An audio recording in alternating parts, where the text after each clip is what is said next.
Lantad Island, a remote and mysterious place, is known to few and feared by many. Situated between the bustling coastal cities of Samal and Davao, the island's most infamous feature is a secluded beach, feared by locals as the cemetery shore. According to stories passed down through generations, the island was once home to ancient traditions, and the beach was believed to be a sacred burial ground. Unlike other popular beaches, this area remained eerily quiet, even during sunny days. No tourists or wanderers ever visited, and any ships that sailed nearby took great care to avoid the treacherous waters. The legends surrounding the island discouraged any unwanted attention. But one day, a young couple named Liza and Marco, both avid divers, unknowingly found themselves drawn to the island. The two had just finished exploring another nearby island, where they were members of a diving club.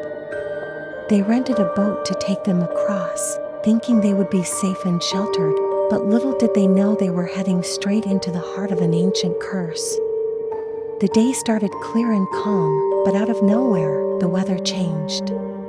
Dark clouds rolled in fast, and the air turned bitterly cold. The boatmen, navigating the waters for years, looked concerned and murmured, "I think a storm is coming." Liza raised an eyebrow. Wasn't there any weather report last night? Marco nodded, uneasy. Something doesn't feel right. Within moments, the boat was caught in an unsettling whirlpool of water, pulling them swiftly towards a distant shore. Before they could comprehend what was happening, the boat was tossed and capsized by a fierce waterspout. Liza and Marco were thrown into the sea. As seasoned divers, they instinctively swam, believing the waterspout's power would dissipate. Emerging from the water, they found themselves washed up on a strange, uncharted stretch of land, with no sign of their boat or diving gear. The island appeared to be covered in thick, overgrown vegetation, with a distinct, unsettling atmosphere. Marco tried to calm Liza, suggesting they could find a village for help, but the deeper they ventured into the island's forest, the more isolated and disturbing the place became. They walked aimlessly through the dense foliage, but to their growing horror, every path they took led them to the same place, an ancient cemetery. The gravestones were worn down, and the air was thick with an eerie silence. Despite walking in circles, they could not seem to escape. What's going on? Marco asked, his voice shaky. It's like we're stuck in a loop. Liza clutched his arm tightly. We need to keep moving, she said, trying to mask her fear. The two continued, believing there had to be a way out, but with each step, the island's haunting presence grew stronger. Eventually, just as dusk began to fall, Liza spotted a faint light flickering in the distance.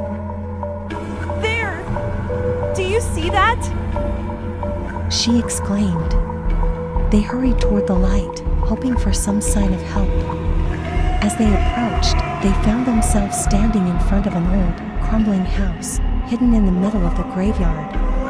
The door creaked open, and an elderly woman appeared, holding a lantern. Good evening. What brings you here? Liza and Marco explained their plight, and the woman invited them inside. Her husband, an older man, joined them soon after. They were offered food and shelter for the night. But something about the couple seemed off. Their clothing was old-fashioned, and there was an unnatural stillness to their demeanor. As the night wore on, Liza and Marco couldn't shake the feeling that something wasn't right about the house. It was cold, despite the warm meals they had been offered, and the couple's behavior became increasingly strange. The old couple's eyes glimmered in the dim light, and a deep sense of unease grew within the young couple. In the dead of night, strange sounds echoed through the house.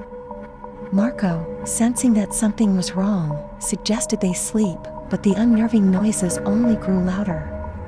Just when they thought they couldn't take it anymore, the elderly couple's true nature was revealed. When the two awoke the next morning, they found themselves no longer inside the house, but sitting by an old gravestone. The house had vanished, leaving behind only the graves, which bore the names Ciriaco and Monica, the same names of the couple who had taken them in. Panic set in as they realized that the couple they had encountered were long dead. Their hospitality had been an illusion, and they had been trapped in a strange, ghostly realm between the living and the dead. The young couple hurriedly gathered their belongings and fled the cemetery. As dawn broke, they were found by the crew from the diving club who had come searching for them. Relieved but still shaken, Liza and Marco could only wonder what strange forces had pulled them into that cursed place. Though they tried to explain their harrowing experience, many of the locals believed that the souls of the past still lingered on the island, seeking to bridge the gap between the old and the new.